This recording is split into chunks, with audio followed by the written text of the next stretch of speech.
Organized labor and the civil rights movement is like a glove on a hand. We go together. We learn from you, and you learn from us. So let us link arms as brothers and sisters, united and determined to put an end to the war against workers and the unjust harassment of Latino workers and their families.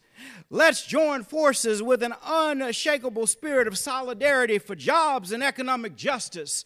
Let's reach out to one another and build a great multicultural coalition on a scale never before seen in this nation. And we're not going to be turned around by any detractors. They passed House Bill 194, which is the voter suppression. And so by September 30th, we've got to get 231,000 signatures on petitions to get that on the ballot, or that voter suppression goes into effect 2012. And we can't have that for the 2012 election. We've got to have people have a right to vote. You mentioned one fella who had fallen on particularly hard times. What happened with him? Well, yeah, he lost his house, and at the time he was going through a divorce, so it was very hard on him. And then there was one of the business reps actually seen him panhandling in the subways, and he had to bring him in, talk to him, and he found him a job. But the fact that he was out there panhandling, you know, says a lot. This is the kind of thing that's happening in this country, the United States of America, in 2011. This is not 1950, folks. Starting to look a lot like the 1930s. So our Fiscal Bureau, Legislative Fiscal Bureau, which is a nonpartisan bureau in the state, estimated that over the next 10 years, there will be $2.3 billion in tax cuts for the wealthy and loopholes for corporations. But our state is broke.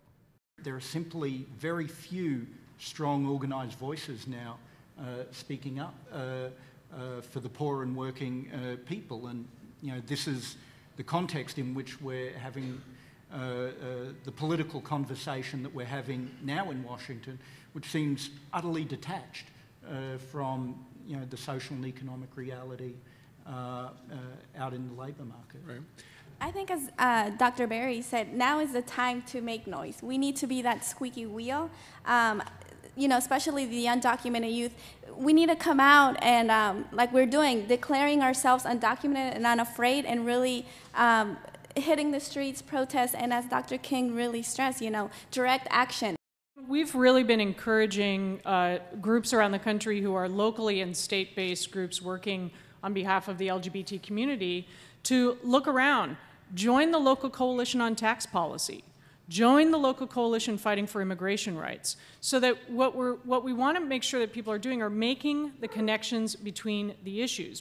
Those Verizon workers who went on strike, they took major risks to be on strike at a time when the economy is so bad, when it's so easy for employers and major private sector corporations like Verizon, easy for them to say, well, forget it. Like, there are plenty of other people who want jobs here.